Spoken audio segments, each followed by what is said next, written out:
So welcome to today's Dharma talk. I thought about today's Dharma talk for a couple of days before I was giving it. I wasn't quite sure what I'd do, but essentially, I guess it's about how to work with the wholesome and the unwholesome. I think it's probably a good way of describing it. And what I'd like to do is talk a little bit more about what I talked about earlier, which was how the Eightfold Path is the general path for us to find freedom from suffering. It's the way we transform suffering into liberation. And within that, there's a range of strategies or approaches or kind of protocols, I guess you could say, to find liberation, to find freedom from our bind, the bind that is this cyclic, reactive, it's called samsara, but it's this cyclic reactive bind that keeps us bound to suffering and its causes. So what we do when we practice is finding ways to liberate ourselves from those binds. There are lots of ways. There are lots of strategies for working with dukkha, and I earlier this morning I explained, and we did a practice in the two versions of rain. For those of you who weren't here, there's two versions of rain. Rain is an acronym for recognizing, accepting, investigating, and non-identifying, according to one version. And that version is from Michelle McDonald, who is an insight meditation teacher. And another version of rain is from Tara Brach, which I really appreciate as well. It is recognizing, allowing, investigating, and nurturing. So they're both really wonderful approaches to they're used to work with painful emotions, but I would say we can both work with painful emotions and nourish the wholesome. So we can work with both the unwholesome in terms of releasing it, and we can nourish the wholesome in terms of nourishing and nurturing it and feeding it. So there's another kind of process, I guess you could call it, or protocol, that I learned when I did training in mindful self-compassion, which I did probably about 10 years ago now, where I trained in mindful self-compassion and I eventually became a certified teacher. And I ran a number of mindful self-compassion courses, which is really, really great process. And something that I did appreciate that they shared was a kind of a protocol for working with painful emotions. And there's no acronym about this protocol, but I call it. It is called the name, feel, soften, soothe, and allow. I guess you could say it's NFSSA if you wanted to make it into a kind of shortened version. But basically, it is the combination of mindfulness, how they understand it, how mindful self-compassion understands it, and compassion, basically, self-compassion in this case. So what we do with name, feel, soften, soothe, and allow is we first of all name the emotion. We name the experience. And they have some sayings in America, name it and you can tame it. And it's quite true. There's a lot of evidence, even outside Buddhist circles, for being able to name an emotion increases our capacity to emotionally regulate painful emotions. They've done research on this where people can name an emotion, they have more capacity to regulate it. So name it.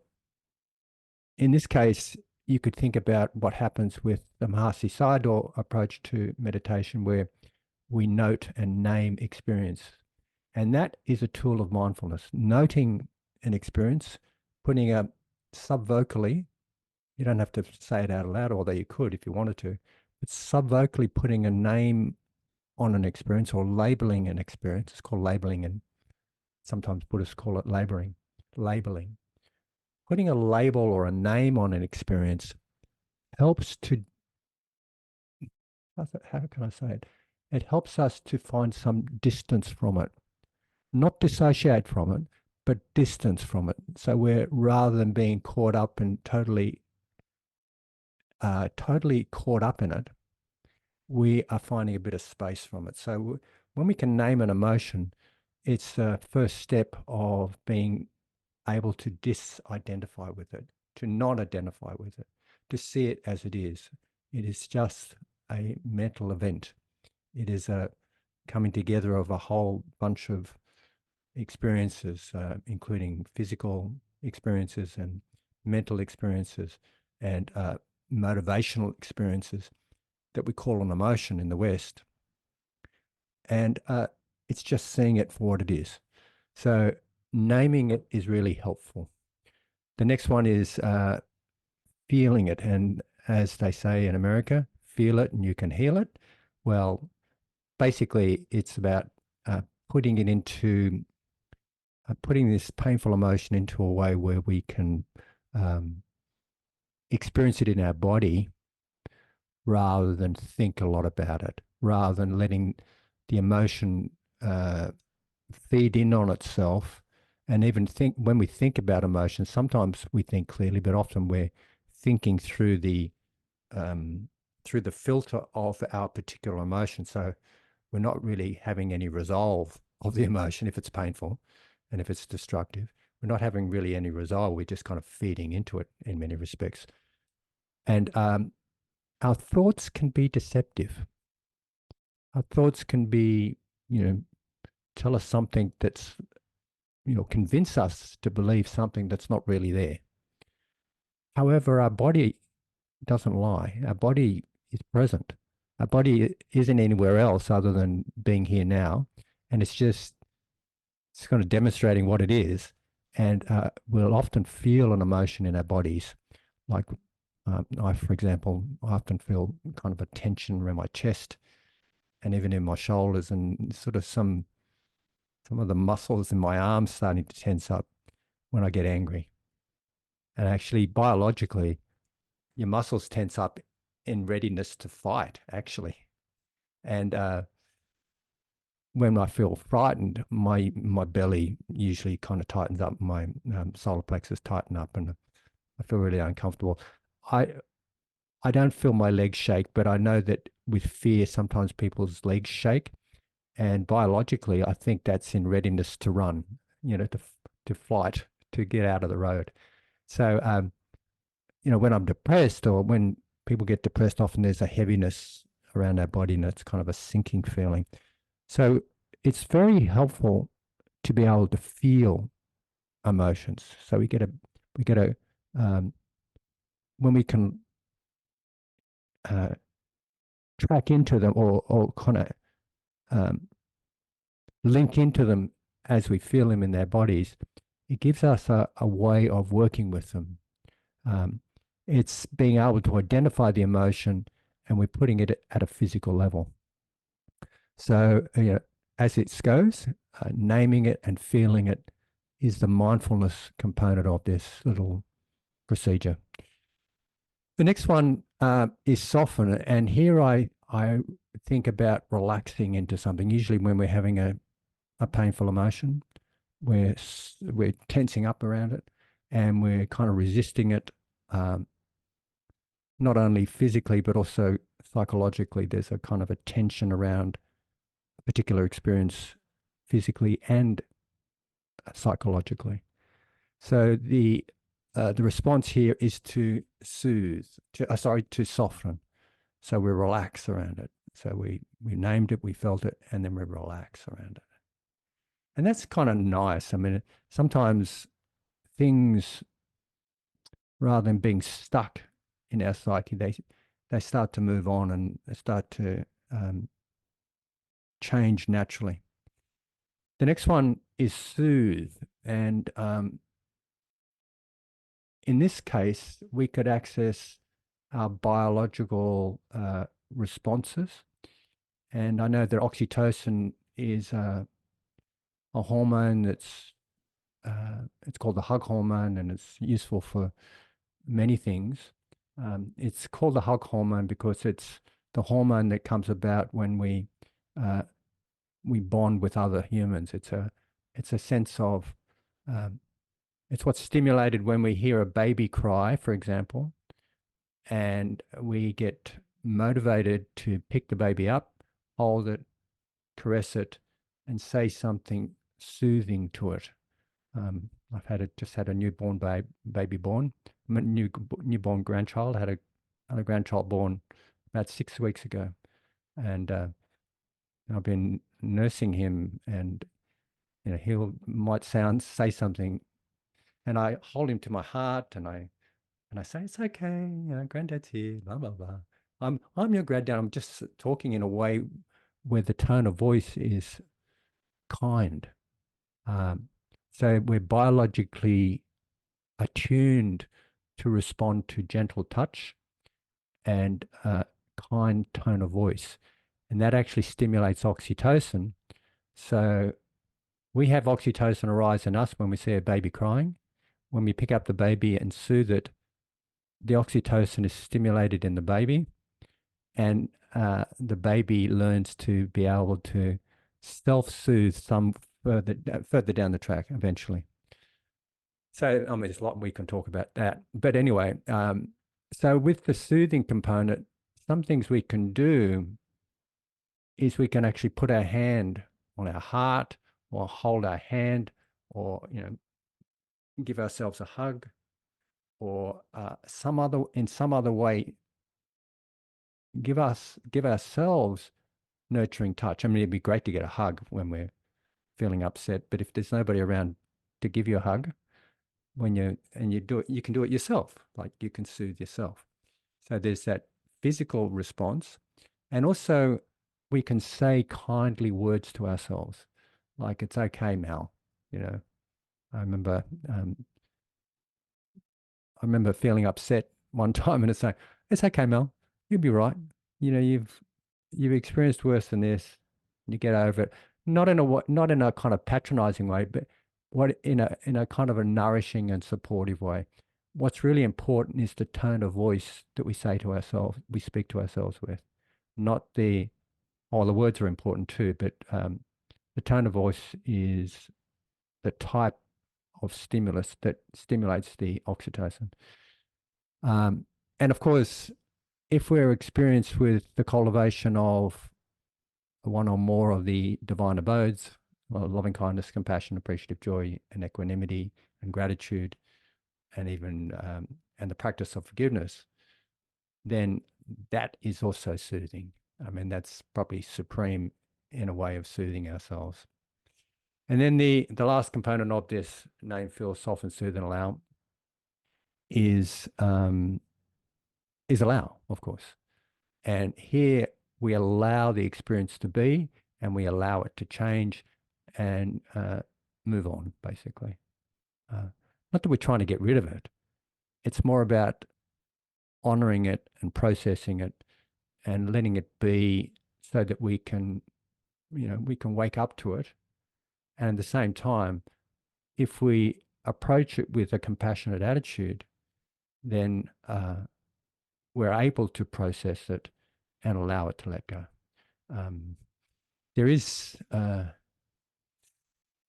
compassion when I'm talking about this procedure. I'm often relating it to meditation. However, in the Eightfold Path, there is that right intention component. It's a factor on the Eightfold Path. It's a second factor. It comes after right view. We have right intention. Right intention has 3 areas of right intention.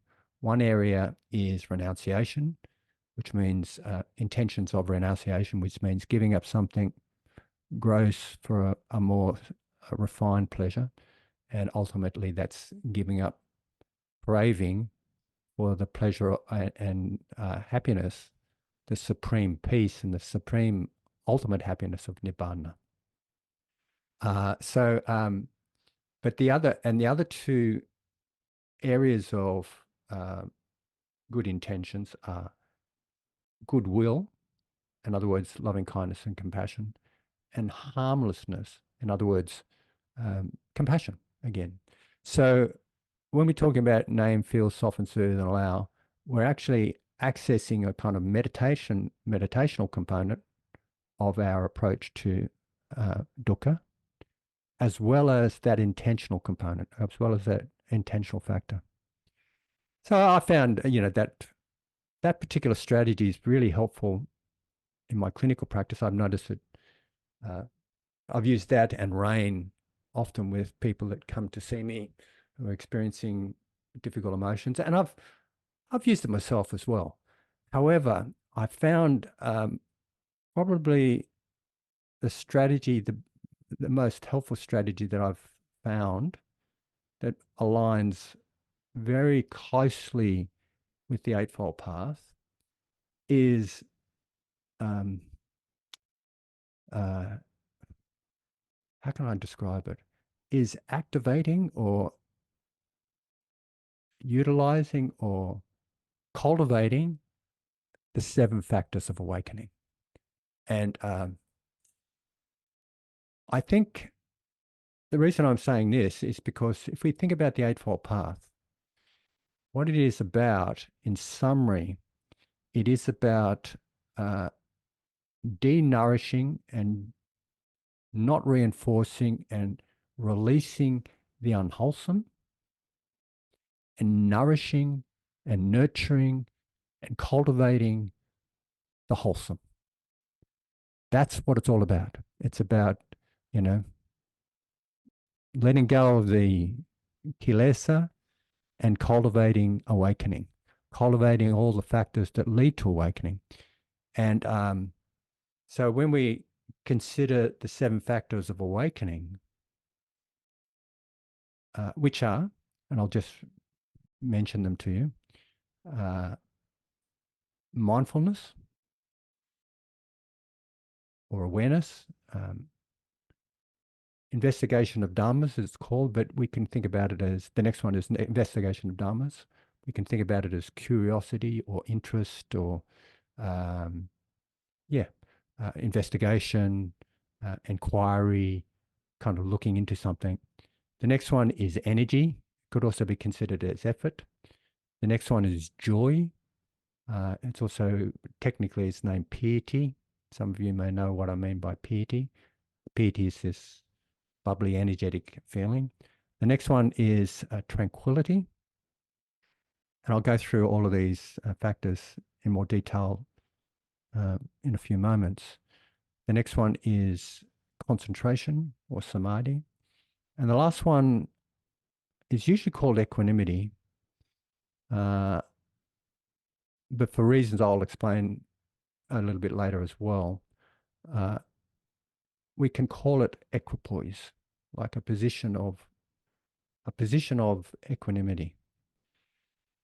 So I think these 7 factors not only deal very well and efficiently with the unwholesome and the painful and dukkha. Well, they deal with dukkha definitely because they lead to us waking up. Not only do they deal with the unwholesome, but they nourish and support the wholesome. In fact, they are wholesome in them of themselves. So we can cultivate them individually. We can cultivate them. We can, just focus our attention on cultivating one of these 7 factors if we wish. And Sariputta, who was the Buddha's, I think he's the left-hand man. There was the right-hand person and the left-hand person. There was Moggallana and Sariputta, who are foremost in particular skills and second to the Buddha. So Sariputta was foremost in his sort of understanding of the Dharma and the insight aspects of meditation. Moggallana was foremost in what we could say is the serenity aspects of meditation. I remember I talked about serenity and insight in the morning, this morning. But look, without going into too much detail about Sariputta and Moggallana, Sariputta compared cultivating the 7 factors of awakening individually to a wealthy king who chooses his clothes for the day, or go to his cupboard and you think, what will I wear today? Will I wear that floral shirt, or will I wear, my suit? What will I wear? So it's like that. Sariputta says, he might go to his cupboard with the 7 factors of awakening, think, today I think I'll cultivate mindfulness, or today I think I'll cultivate joy. So we can do them like that. However, often they're talked about in a way where they're in a sequence. And the most common sequence is the sequence I just said to you. It's mindfulness, investigation, energy, joy, tranquility, concentration, and culminating in equanimity. So it's most commonly that sequence. However, there are variations on that. And when I did a couple of retreats with Analio, he would describe the sequence kind of in pairs. And I'll tell you the sequence now. He would go, we would have an experience and then we'd bring mindfulness to it. So mindfulness, then we'd bring investigation, then we'd bring equipoise, then we'd bring energy, then we'd bring tranquility to the experience. Then we'd bring joy, and then we'd bring concentration. And the reason why Analayo did it this way is because he considered these 7 factors of awakening as, mindfulness was balancing. Mindfulness was balancing all the factors, had a balancing component. And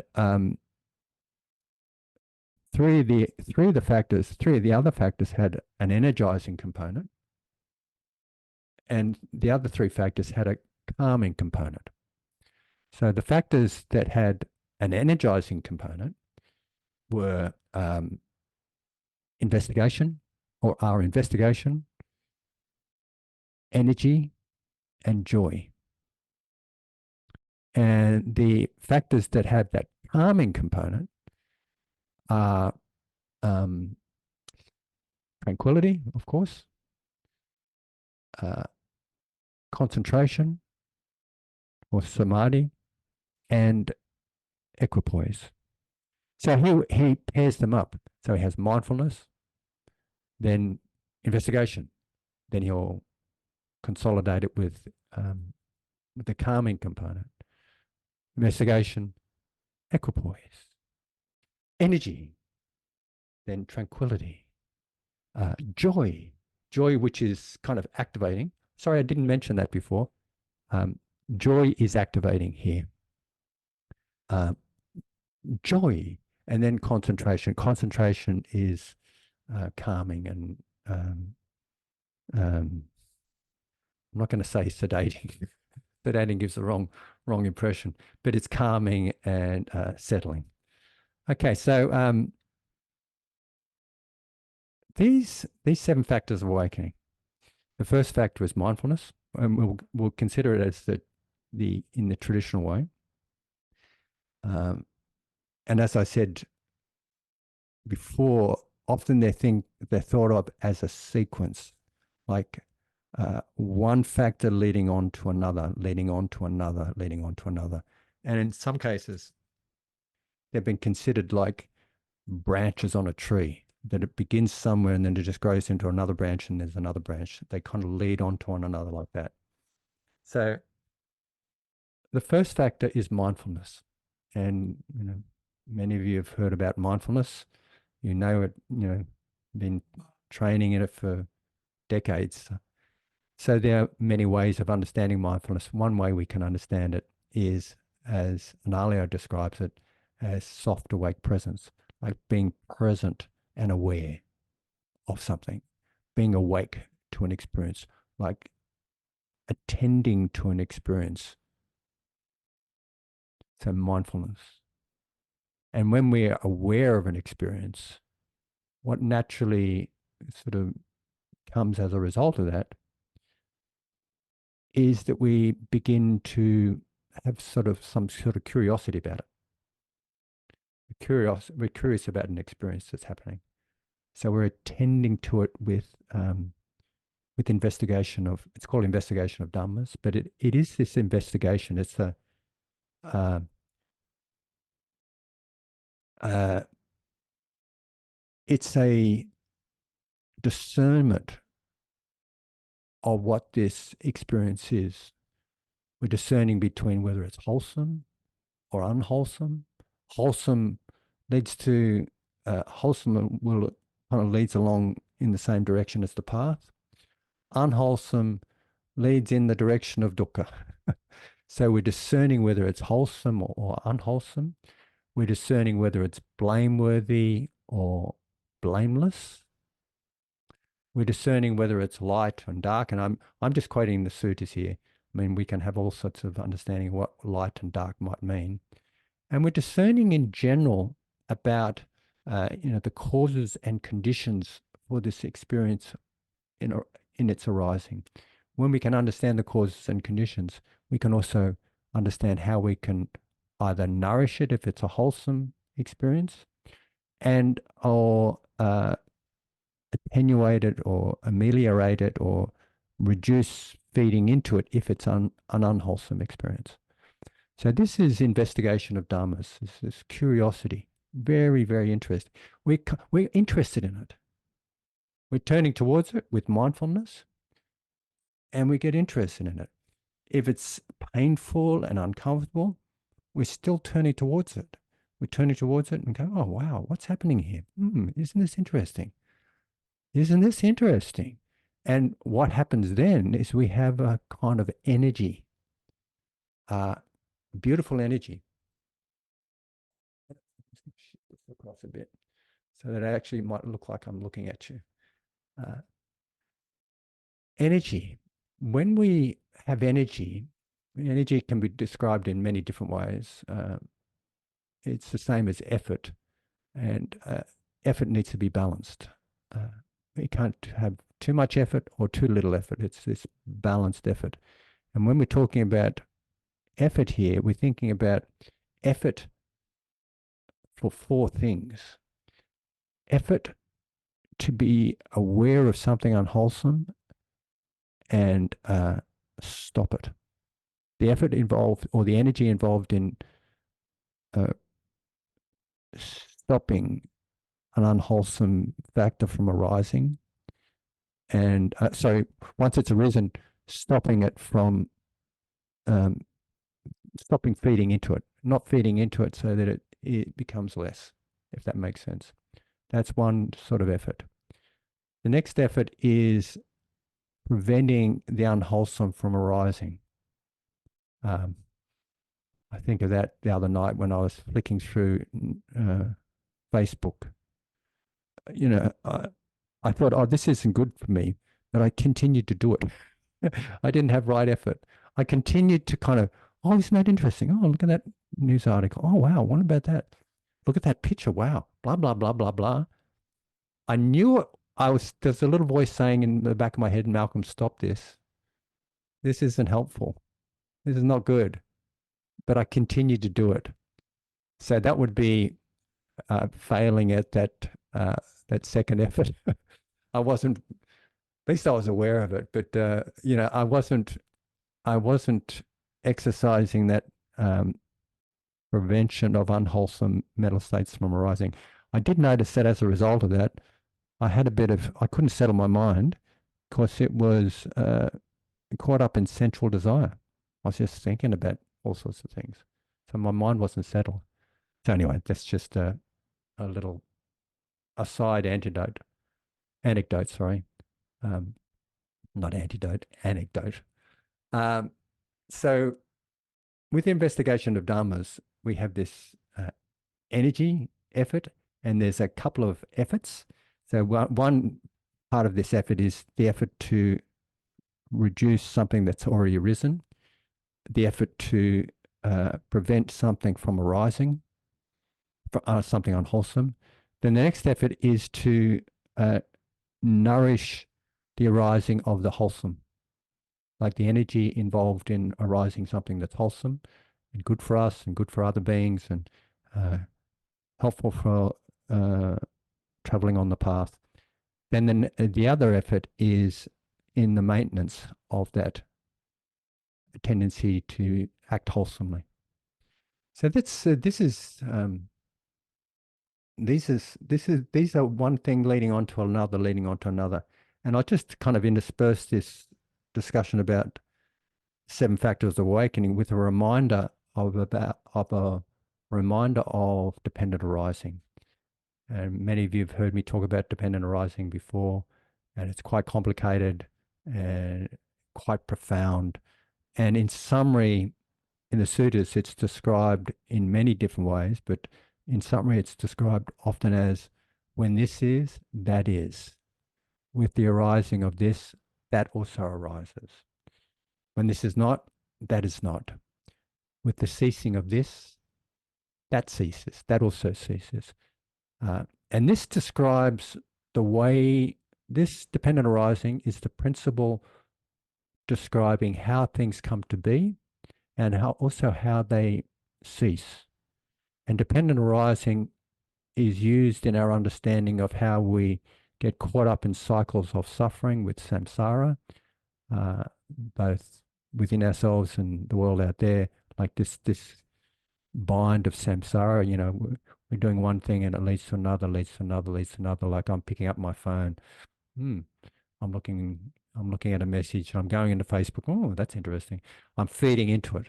You know, the more I feed into it, the more I get stuck in it, and the bind happens. So it's describing that tendency, and it's also describing how we wake up, how we break free from the bind.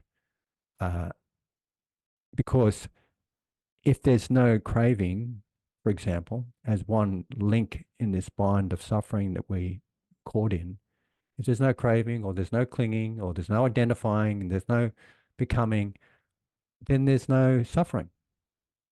So, you know, when we don't, this describes the experience of how we create dukkha, and it also describes how we can be free from it. When we no longer feed into our suffering with its causes, then we no longer have suffering, no longer have dukkha. So what we're doing here with the seven factors of awakening is we're creating the conditions. And I'm saying we're creating it. It's almost like we're not doing it. It's just these things are happening, therefore something else will happen. Like when we cultivate mindfulness, there will be a natural arising of investigation of dhammas. When we have investigation of dhammas, there's a natural arising of energy. So when we have energy, we have all those previous things happening, joy arises. Joy. Wow, it's cool. There is, and here joy, you know, it's a wide range of experiences of joy that we can talk about. And technically, it's piety, and piety is the experience that we have when we begin to get concentrated.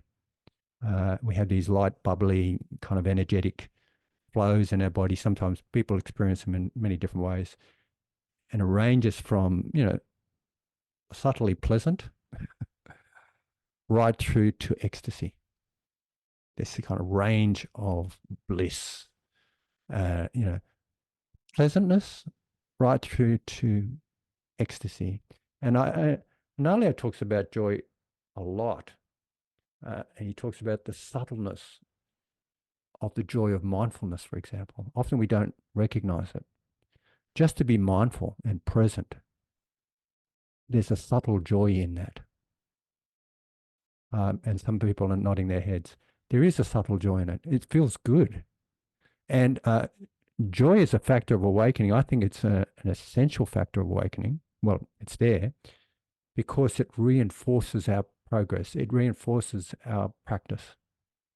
And nothing better to learn from than positive reinforcement.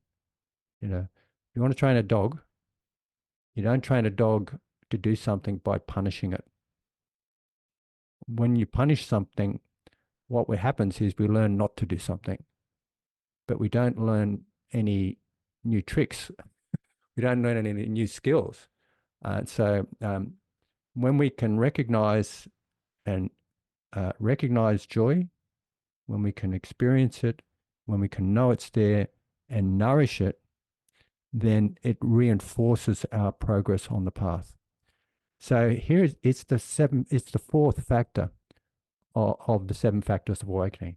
So here we go. We're inquiring into stuff. We're looking into it. We're getting energy. Then we have joy. Wow, it's great. It's like you're really fueling the practice. The next factor is tranquility. Tranquility. Here it's called passaddhi in Pali. And what I understand of it, it means a relaxed body, like, chilled in your body, and also a calm mind, an unperturbed mind, a quiet mind, a still mind, calm mind. So this is pleasant, and it's inclining towards even going beyond pleasantness to leading towards equanimity, but not quite there yet. And it is what we aim for in serenity meditation, or one of the conditions we aim for with serenity meditation. And it just feels good. It's nice to be tranquil. It's nice to be calm. And then that leads on to samadhi, concentration. Concentration is, well, at a meditative sense, is the bringing together, the collecting, and placing in one direction or one spot our mental energies, our attention, you could say attention and awareness, but it's all sort of going in the same direction. It's unified. And when it's unified, it's not flapping around, kind of distracted and dispersed. Our mental energies are going in the same direction, completely unified, and that gives us power. And it's a still mind, it's a calm mind, it's a quiet mind, it's a luminous mind. It's wonderful. And that culminates in equanimity. Now, or equipoise, and I'll describe why we call it equipoise in a minute. Equanimity, there's different types of equanimity. You can have the equanimity that comes from insight meditation, and in insight meditation, mostly a lot of mindfulness, like the 4 establishments of mindfulness is an example of insight meditation. And equanimity arises with that meditation because you're starting to see things as they are. Equanimity is a wisdom component. You're starting to see the nature of conditions, and you're starting to see, well, you can't take anything personally because there is no thing to take personally. There's no individuated, independent thing in all this. There are just streams of dependently arising processes and interactions. There's and things happen according to nature. You can't be responsible for another person's life experience. You can't. Only those people can be responsible for their own thoughts, feelings, and behaviors because that's their. I'll use the word karmic stream. That's their karmic stream. Knowing that karma here means actions. People experience the consequences of their own actions, Nobody else can experience the consequences of their actions. So everyone is on their own particular differentiated streams of life. And when we have equanimity, it's not that we don't we don't live in the near enemies of equanimity, being, kind of a dissociated detachment or a cut off, disengaged dissociation. It's not that. We're engaged, but we're also clearly differentiating between what's one person's and another's, or what's ours and what's theirs, my stuff and their stuff. So this is equanimity is that from an insight perspective.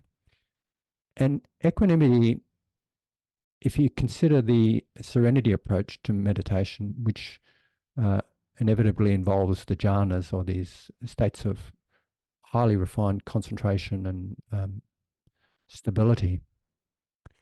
I won't, talk a lot about the jhanas at the moment, but the features of the first four jhanas, or the rupa jhanas, they're called the rupa jhanas because they're material jhanas. They're connected with the body in some ways. The feature of the third jhana is contentment. A feature of third jhana is contentment, which involves equanimity with some sukha, or happiness. So the combination of happiness and equanimity is contentment. Like equanimity, you're kind of unshaken by the ways of the world. You really, you're centered, you're balanced, you're seeing things as they are. It is just the way it is. Life is the way it is. So this this equanimity, um, this equanimity is a feature of the third jhana, and it's the complete feature of the fourth jhana. Sometimes in the fourth jhana, they say equanimity is this experience of equanimity is refined, and it has no joy because joy is so gross. And it doesn't incline towards pleasure or pain because one is in the middle. So equanimity is completely unshaken by there isn't even any happiness there. It's kind of beyond that. I guess the closest you could get to say about this is peacefulness. It's just really peaceful. And the way they describe equanimity in that fourth jhana is like a bright luminousness, a brightness. So one's aware, the way they describe it is as if a person is covered in a sheet that's luminous, covered in a sheet that's luminous. So one gets this sense of being insulated from the ways of the world, yet not separate. They're in the ways of the world. They're luminously aware of it all, but not affected by it. Some of the sayings of equanimity is that one is unshaken by praise and blame, loss and gain, pain and pleasure, and disrepute and fame. I heard someone yesterday describe it as shame and fame. I know that was pretty good. One is unshaken by these four polarities: praise and blame, loss and gain, pain and pleasure, and shame and blame. So shame and fame. Sorry, that's it. Yeah. Okay, so equanimity positioned as the last of these seven factors of awakening is really cool because it represents say, insight meditation. And sometimes you can think about insight meditation as having mindfulness, investigation of Dharma as an energy. That's really, if you talk to an insight meditation practitioner, they'll talk about mindfulness, inquiry, and energy. It's also it's also the culmination of serenity meditation, and you think about joy, tranquility, and concentration as factors of serenity meditation. So those each of those three factors taken separately will result in equanimity, and when you put them all together, it results in equanimity. So the reason Analayo terms it as equipoise rather than equanimity in the seven factors of awakening is because, as I was saying, when we think about equanimity as representative of the fourth jhana, there is no joy. There's no pain. There's nothing. There's this kind of a joy is too gross for it. However, when you think about equanimity as the culmination of the previous six factors that went before it, it includes joy. So hence the term equipoise. So I've described these seven factors of awakening. I think they're wonderful. And I've got about 10 minutes left in the Dharma talk. And I want to describe how these seven factors of awakening presented themselves in an experience I had on a training recently. And I'll give you a bit of a background. A couple of weeks ago, you know that I'm a clinical psychologist, many of you, and you also may know that in Australia, it is now, one is now able to engage in psychedelics for treatment-resistant depression and treatment-resistant post-traumatic stress disorder. In particular, one is now able, it's legal to engage in MDMA for post-traumatic stress, for the treatment of post-traumatic stress, and psilocybin for the treatment of depression, like severe depression, treatment-resistant depression. It's quite complicated, however. There's a lot of legalese around it, and clinical psychologists and psychiatrists need to be in the mix of doing this. We can have another therapist, but when one is going through the dosing, there needs to be a clinical psychologist or a psychiatrist in that therapeutic mix. Anyway, I went and did some training in psychedelic assisted therapy, and it was a great training. I'm really interested in it because it's working with mystical states, and it's very similar to meditation. That was my initial interest. And I mean, there's a lot I can talk about psychedelics as a spiritual progress, a spiritual path, but I won't go into that discussion right now. It's a big discussion. But I want to talk about this training because the first day we did theoretical components. The second day we did what we need to do for preparations. The third day we did experiential exercises. The fourth day we did integration, and the fifth day we did more integration. So the experiential exercises, obviously it was illegal for us to go off and get some MDMA or psilocybin and all trip together. But what we did do was holotrophic breathwork, which comes from Groff. And I'd done some of this decades ago in the 80s. I went on a series of workshops where I trained in bioenergetics and did a lot of bioenergetics. And basically, it's hyperventilating and inducing altered states of consciousness. Okay. So I did this when I was in my mid-20s. I did a lot of this in my mid-20s, and it was kind of interesting experience. And I just kind of faded away. That inspired me to become a psychologist. And when I became a psychologist, I realized I'm not doing any of that stuff. You're not permitted to do any of that stuff. But anyway, it was, here we are now, nearly 40 years later, we can start to actually do that sort of thing.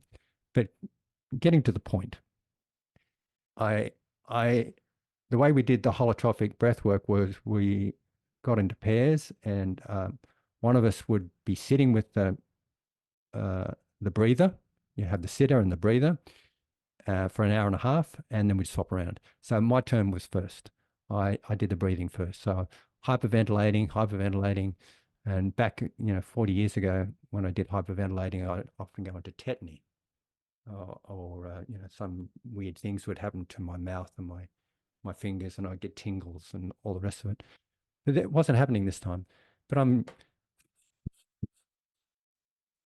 hyperventilating after about 15 minutes, getting a headache, and my toes are going numb, and because it was cold, and I was worried about my health, and uh, I just I thought, well, this is what will happen. Your particular neurosis will come up anyway, Malcolm. So I just talked to myself, and I was mindful of it. I managed it with mindfulness, and I continued to hyperventilate, and getting a headache, and it's feeling really uncomfortable, etc., etc. Then I just stopped. I thought, oh God, I just want to relax. So I just relaxed, and all the while, there's this really groovy music playing, really strong beats, and you know, you can have a choice when you're actually doing the therapy. There's a number of Spotify tracks you can use. You can use classical music, or you can use um, kind of psychedelic music or techno music or whatever it was. This was really cool music with African drums and you know voices. No words, just voices. So here I was. I'd done for 15 to 20 minutes, and I was getting tired of it. I just stopped and relaxed. When I relaxed, it was like my body was all kind of tingling and spacey, and the music just picked me up, and I was kind of it's like I was being carried by the music, and I thought, oh, that's pretty cool. And I could detect, like it would be like going into a lucid dream. Lucid dreaming is like when you're asleep and you wake up and you can get a sense of, oh, this is a lucid dream, and you start to feel that kind of moment. So then I thought, oh, I'll start breathing again. But the second time I breathed through my belly. I did abdominal breathing, and I breathed in synchrony to the music, like I was dancing with the music. So I could relax. I could relax into it. Then I noticed my body relaxing. And then, some really interesting experiences happened. I did one conscious thing, and that was, rather than coming from a perspective of being in my body and being aware, kind of breathing, I stepped back into a kind of a spacious awareness, which is, part of the training we've done in meditation over the years, stepping back into a spacious awareness where I'm not dissociated from the body, but it's more like the body is part of a bigger, greater perspective. And then I could see that the body was just these little kind of particles, like a beanbag. A beanbag, how it's filled with and it's just kind of these little, tiny little particles, you know, really tiny, just kind of flowing like a current in an ocean. It's just kind of moving around, flowing in a current ocean. And then I started to feel gratitude. I thought, oh, that's interesting. I became aware of gratitude. Very interesting. Is it gratitude? Or is it metta? Is it loving kindness? Or is it compassion? And I'm discerning it. I'm discerning it. And I play with it a bit. And I bring up, then my image of my mother arises, my father, my deceased siblings, my grandfather, my grandparents I never met, and then my children and my grandchildren. And then there's this flow of connection genetically through all these beings. And the response is compassion, is gratitude. Then I think about my colleagues and my clients, and just compassion and gratitude and connection. I noticed that what was happening, although I didn't know it at the time, but in retrospect, I realized I was engaging in the 7 factors of awakening because I'd practiced this so many times over the last, I don't know, I've been practicing meditation for 49 years. And I've got a bit of, my mind is in a kind of a track that when something arises, I'm curious about it. I'm aware about it. I'm curious about it. Then there was this energy that was just really interesting. Then bliss, ecstasy. I noticed my body started to cry and weep. And then, the thoughts of gratitude came up and there was more crying. And then there was just waves of ecstasy, piety, joy. And there was a beautiful tranquility,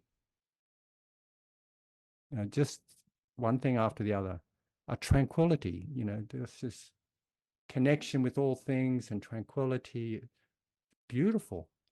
And then it became boundless, completely boundless. And there was a merging with the music and the sounds and all the rest of it. And it was really divine. All the while, however, I was aware of this. And I knew it wasn't going to last for long. And in fact, as I was lying there, I started to feel my bladder and pain. And I thought, oh, that's just pain. It's just pain. I can cope with that. Blah, blah, blah. Not blah, blah, blah. Sorry. There wasn't much blah, blah. There was more a kind of recognition and an experience of this stuff. And then the thought arose, oh, maybe I better go to the loo because my bladder could burst, especially in this state. Who knows what's going to happen? So I went to the loo, and then I kind of came down. And when I came back, actually, when I got up, I had to be held walking because it was like I was walking through a sea, an ocean of things, particles, conditions, all tinged with gratitude and love and connection. But it eventually kind of toned down, came back, laid down again, and then we finished. So when it finished, it was great. It was cool. This was the way it was. It was natural. So I guess I'm explaining how we might exercise the 7 factors of awakening in a purposeful manner in our meditation practices. However, in the long run, it just happens as a result of dependent arising. And I think as a result of my training over the last 49 years, when I'm having experiences, there will be a natural inclination to be mindful of them. And as a result of that, then we have investigation of dharmas. Then we have energy. Then we have joy. Then we have tranquility. And then we have concentration. And then we have equanimity or equipoise. Mind you, it doesn't have to happen in that sequence all the time. It could happen in the other sequence. But this experience for me was an example of the not self nature of these, the 7 factors of awakening, and how they do lead to awakening.